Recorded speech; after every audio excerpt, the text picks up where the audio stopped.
नमस्ते प्यारे बच्चों, आशा करते हैं कि आप सभी स्वस्थ और खुश होंगे। आज आपकी हिंदी की वर्कशीट आई है। आज दिनांक 7 अक्टूबर 2021। वर्कशीट क्रम संख्या 88A। इस वीडियो में हम हिंदी वर्कशीट की चर्चा करेंगे। सबसे ऊपर आप अपनी कक्षा, अपना सेक्शन, अपना नाम और अपने शिक्षक या शिक्षिका का नाम लिखेंगे। ये वर्कशीट पार्ट 1 दिन की बादशाहत से ही जुड़ी हुई है। प्यारे बच्चों, आपने पाठ 1 दिन की बादशाहत पढ़ा। आइए हम इस पाठ से जुड़ी हुई गतिविधियां करते हैं। गतिविधि करते हुए ये कार्यपत्रिका पूरी करते हैं। बादलों में लिखे वाक्यों को बोलकर पढ़िए। अब्बा के कपड़े मैले हो गए थे। आपा भारी साड़ी पहनकर जाना चाहती थी। दिए गए वाक्यों में मैले शब्द कपड़े की और भारी शब्द साड़ी की विशेषता बता रहा है। तो बच्चों, ये जो आपको वाक्य दिए गए हैं, इन वाक्यों में आप सबसे पहले, मैंने आपको पहले भी बताया है पिछली वीडियोस में भी, सबसे पहले आप संज्ञा को ढूंढा कीजिए। ठीक है, तो आइए इसमें संज्ञा देखते हैं।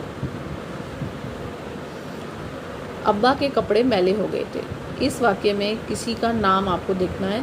तो एक नाम तो अब्बा है और दूसरा है कपड़े। अब्बा किसी व्यक्ति का और कपड़े किसी वस्तु का नाम है। तो आपको ये बताना है कि अब ये जो संज्ञा है, इनके बारे में क्या ख़ास बात बताई गई है। वो बात कैसी भी हो सकती है, ठीक है, बस वो उसके बारे में कुछ और बताती हो, कुछ ख़ास बताती हो। तो अब्बा के बारे में यहाँ उनकी कोई व्यक्तिगत कोई विशेषता नहीं बताई गई। हाँ, उनके पहने हुए कपड़ों की विशेषता बताई है कि वो कपड़े मैले हो गए थे। तो विशेष जो बात है, जो खास बात है, वो विशेष बात है मैला हो जाना। इसी प्रकार आपा, यहाँ पर किसी व्यक्ति का नाम है आपा। आपा व्यक्ति का नाम भी होता है और कोई रिश्ता है, जैसे कि बड़ी बहन, आपा का मतलब होता है बड़ी बहन, या माता जी, पिताजी, भाई बहन, ये सब भी संज्ञा हैं क्योंकि ये किसी रिश्ते का नाम है। इसी प्रकार साड़ी किसी वस्तु का नाम है। तो यहाँ भी आपा की कोई व्यक्तिगत विशेषता ना बताकर उनकी पहनी हुई साड़ी की विशेषता बताई गई है कि वो साड़ी कैसी थी, भारी थी। ठीक है, तो साड़ी की खास बात है कि वो भारी थी, इसीलिए ये दो शब्द मैले और भारी, ये दोनों ही विशेषता बता रहे हैं, तो इन्हें विशेषण कहा जा रहा है। तो विशेषण हमेशा किसी संज्ञा की विशेषता बताते हैं या फिर किसी सर्वनाम की भी विशेषता बता देते हैं। जैसे आप कहो यह साड़ी भारी है, तो ऐसे में साड़ी की विशेषता क्या है कि वो भारी है। ठीक है, यह कपड़े मैले हो गए, तो यहाँ कपड़ों की विशेषता है कि वो मैले हो गए। तो इसके बाद पहले प्रश्न में आपको शब्दों के लिए दो दो विशेषण लिखने हैं। आपको शब्द दिया है फूल। आपको अपने आप से सोचना है किसी फूल की क्या विशेषता हो सकती है। वो सुंदर हो सकता है, वो लाल रंग का हो सकता है, या किसी अन्य रंग का भी हो सकता है। इसके साथ साथ उसमें से महक भी आती हो, खुशबू आती हो, है ना। लेकिन खुशबू जो है, मैं आपको बता दूं, खुशबू जो है वो संज्ञा है, क्योंकि खुशबू ऐसी चीज़ है जिसको कि हम सिर्फ महसूस कर सकते हैं। ये भाववाचक संज्ञा है। तो यहाँ पर फूल की आपको जो विशेषता दी गई हैं, ये दोनों ही विशेषता एकदम उपयुक्त है। तो अब बात करते हैं कमीज़ शब्द की अगली। कमीज़ की विशेषता हो सकती है कि हो सकता है कमीज़ छोटी हो, है ना, या फिर हो सकता है कि कमीज़ लंबी हो, या फिर कमीज़ का आप कोई भी रंग बता सकते हैं। मान लीजिए कमीज़ है, सफ़ेद रंग की कमीज़ है, तो ये उसका रंग हो गया। इनमें से कोई विशेषता हो सकती है। ठीक है, अच्छा, अब आगे चलते हैं पुस्तक पर। पुस्तक शब्द, पुस्तक कैसी हो सकती है। पुस्तक छोटी हो सकती है, पुस्तक भी, है ना, या फिर पुस्तक में काफ़ी पेज हों तो वो मोटी भी हो सकती है, या फिर पुस्तक बड़ी हो सकती है, या फिर उसका भी आप कोई रंग बता सकते हैं कि लाल पुस्तक है या नीली है, या कोई और रंग बता सकते हैं आप।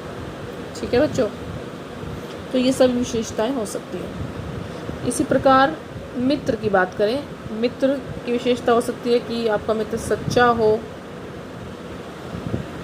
आपका मित्र पुराना मित्र हो कोई आपका, या कोई नया मित्र भी हो सकता है ना। तो इस तरह से मित्र की विशेषताएं हो जाएंगी। इसके बाद विद्यालय की विशेषता हो सकती है कि विद्यालय बड़ा हो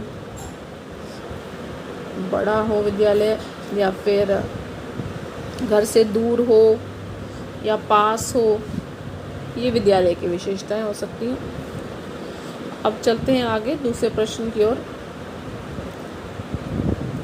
पाठ के आधार पर नीचे दिए गए प्रश्नों के उत्तर दीजिए। बादशाहत क्या होती है? तो ये आपको देखना है कि बादशाहत शब्द ये बना है बादशाह से। पुराने समय में आपने कहानियों में पढ़ा होगा, जो पहले कहानियाँ पढ़ते थे उसमें बादशाह होता था, एक राजा होता था, उसका हुक्म सबके लिए महत्वपूर्ण होता था, सब उसके हुक्म को मानते थे और वो सब पर राज करता था, हुक्म चलाता था, है ना। तो उसका ये जो अधिकार था इसी को ही बादशाहत कहते हैं। तो हुक्म चलाना ये शब्द इसमें भी आए हैं, हुक्म चलाता था वो सब पर, और इसके साथ बादशाह अपनी प्रजा पर राज करता था, है ना। तो ये सब, इन सब चीज़ों से बादशाहत कहलाती है।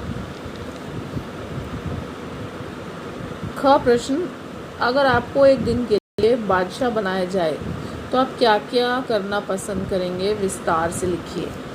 तो ये आपको अपने सोच कर अपने मन से लिखना है कि ऐसे में आपकी क्या इच्छा होगी, आप क्या करेंगे। तो इसमें आप ये कह सकते हैं कि आप अपने मन की सारी बातें पूरी करेंगे, है ना, आपकी जो इच्छा है। जैसे कि आप दूसरों पर हुक्म चलाएंगे, रौब जमाएंगे, बड़ों पर रौब जमाएंगे और अपनी पसंद का भोजन खाएंगे, है ना। और इसके साथ आपको ये भी देखना चाहिए कि आपसे कोई इस तरह से कोई गलती ना हो, कोई इस तरह से कोई बदतमीज़ी ना हो जो कि आपको नहीं करनी चाहिए। इस चीज़ का भी आपको ध्यान रखना चाहिए। अगले ग प्रश्न की ओर चलते हैं। क्या आरिफ और असलम ने जो तरकीब लगाई थी वो आपको पसंद आई? अगर आप उनकी जगह होते तो क्या करते?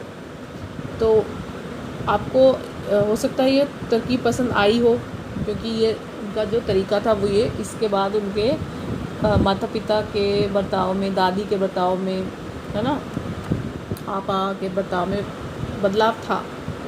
तो आपको ये सोचना है कि अगर आप उनकी जगह होते तो आप क्या करते। तो हो सकता है आप में से कुछ बच्चे ये सोचें कि आप भी वही करते जो उन्होंने किया, या कुछ ये भी कह सकते हैं, कुछ ये भी सोच सकते हैं कि वो बच्चे अपने माता पिता के सामने अपनी समस्या रखते, अपनी बात उन्हें बताते और ये कहते कि उनके ही माता पिता के व्यवहार से बच्चों को परेशानी होती है ना बच्चों। इसी के साथ साथ एक प्रश्न और जो मैंने सोचा कि आप इस बारे में सोचिए कि कौन सी ऐसी बातें थी जो आरिफ और असलम को अपने माता पिता की मान लेनी चाहिए थी। तो आपने अगर कहानी पढ़ी है तो आप इस बारे में सोच पाएंगे कि कौन सी ऐसी कुछ बातें थी जो उनको अपने माता पिता की अवश्य माननी चाहिए थी। जैसे कि रात को जल्दी सोना और सुबह जल्दी उठना, ये बातें उन्हें अपने पेरेंट्स की माननी चाहिए थी, है ना बच्चों। तो इसके बाद आगे चलते हैं। आपके अभिभावकों के लिए सुझाव दिया गया है। बच्चों से उनके परिवार के सदस्यों, दोस्तों आदि की विशेषताएं जानने का प्रयास कीजिए और बच्चों के साथ अपने विचार भी साझा कीजिए। तो आप अपने घर में अपने अभिभावकों को बताएं कि आपको ये एक एक्टिविटी दी गई है जिससे कि आप अपने अभिभावकों के साथ ये बातें साझा करें। ठीक है बच्चों, तो मैं आशा करती हूँ कि आप अपने हिंदी की वर्कशीट करके अपने टीचर को भेजेंगे और इसको आपने सुंदर लिखाई में करना है और ऐसी राइटिंग हो जो कि आपको भी अच्छी लगे और आपके टीचर को भी अच्छी लगे। ठीक है बच्चों, अभी के लिए नमस्कार।